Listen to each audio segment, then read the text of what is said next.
Hey guys, for this episode, I'm going to hop right into the episode. I want to let you know that if you normally follow me on the Instagram channel at Happy Duck Podcast, please know that I actually re-recorded this episode because I didn't think I did the concept enough justice. So if you're watching, you're actually going to get a new take of this episode. This is the Happy Doc. This is one of our daily episodes, and I try to release daily episodes during the week and a longer form episode on the weekend. I'm going to be releasing a double feature at some point because I want to get you guys some great content from the guests we've had on. So please be on the lookout for that. Now that I've done a little bit of housekeeping, Simon Sinek came out with this concept called It Starts With Why, which talks about the importance of understanding the why of your business, understanding why you do what you do, so you can feel fulfilled and excited because what you're doing has a purpose attached to it. Well, he came out with another book that's equally as powerful, if not more powerful in some ways, when it comes to the importance of organization and also individuals in an organization. And this incredibly applies to the healthcare system. So I had to talk about it, and I was inspired to do so. So The Infinite Game is a book that came out, and Simon Sinek, I think he just released it 2 days ago. The concept is quite simple, so let me break it down for you. There's two types of games, the finite game and the infinite game. The finite game is what we typically think about with most games. There's known players, there's a known set of rules, and there's a clear winner and a clear loser. There's a beginning, a middle, and an end point. So this game has a structure to it, and it finishes, right? So a lot of times we are playing different games and we have a clear finish and that's it. But in life is an infinite game, meaning it keeps going on after our singular selves are still here, right? There's a continuity. It's a little bit unclear where the beginning is. It's a little unclear where the end is, right? Because it just goes on and on and on. There's times in our lives where it's very ambiguous and we're not sure what we're supposed to do. And yet we're supposed to operate in this world of kind of ambiguity and openness and infinity. And that's kind of how a lot of things that are difficult for us, that's where those areas of life that might be more difficult might be harder to reconcile. And that's because they're infinite. They're beyond just a clear beginning and end. And here comes the concept of the infinite game. Well, business, relationships, and many other areas of life have this ambiguous or infinite sort of open-ended possibility. The players might be known, the players might be unknown. There's things you know about the whole system, the things you don't know, and it's unclear where the winning exactly is, right? It's not always easy to, quote, win in a relationship because if one person's winning, well, the other person's losing, and that's not great. In healthcare, who exactly is winning? I guess, if you're trying to just perform optimal care for your patients, does that mean there's someone else that's losing? No. So you can tell that the rules here are a little bit different.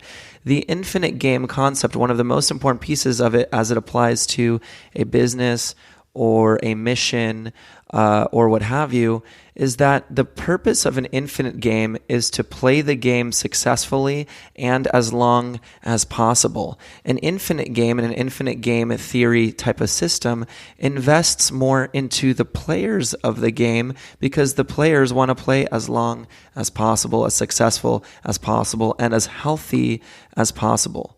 So the infinite game system and a set of leaders that understand this concept put the money and the resources back into the players so that the players can play longer, right?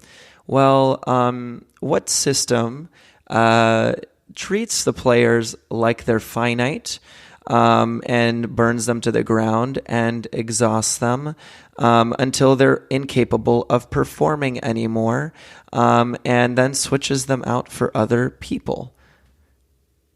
Well, I'm going to give a quick pause here. And ding, ding, ding, we have a winner.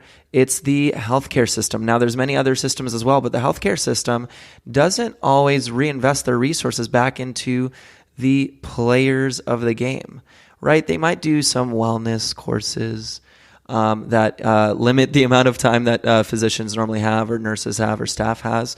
They might do like a party here or there. But really, we have to understand ways of cultivating lifestyle change over the long term that allows our staff members in the healthcare system to operate at their highest level so they can play the game longer and in a more enjoyable way, right? There has to be proper work caps. There has to be enough resources for the individuals. They have to feel the purpose in the organization, and they have to feel that the organization actually cares about the players on the team and wants them to play in infinity, that they absolutely love to come into work because they feel served by something greater and they feel cared for and nurtured, and that the leaders actually come in and ask them how they're doing and ask them what they can do to do a better job, and sincerely are actually looking in the eyes of the physician, the nurse, the ancillary staff, the techs, what have you, and they actually look through their eyes and understand what are their needs and does a good job emphasizing the players, improving the internal culture of the team. This is the infinite mindset. And that's where we need to invest our energy when it comes to the healthcare system. If we're really going to create happy docs on a systemic level, it's going to be with the infinity game mindset, which allows us to look at the players and how we operate with our players at a higher level, at the highest level, in order for us to be successful. So Simon Sinek, very powerful concept about the infinite game. There's so much more to be learned about this concept, and he came out with a book to talk about it. So my ask of you guys this week, and for this episode specifically, is to look up the infinite game theory and concept. Whether it's on a podcast or you want to check out his book, look it up, because I think it really applies well to the healthcare system, because the healthcare system, it will go beyond just our singular selves, and the players, especially the physicians, who I obviously advocate for, the nurses, the techs, and all the staff members need to work at their highest level and capacity, and we need to reinvest our resources also into those players. Of course we care about patients, but if we're going to care about them and care for them at our maximum level, it's going to have to be there's going to have to be an understanding of what are the true needs of the people that are providing the care. So some food for thought for this episode. I hope you enjoyed it. And again, I ask you to check out Simon Sinek and the Infinity Game concept. Have a great day, everyone, and I'll see you on the next episode. Take care.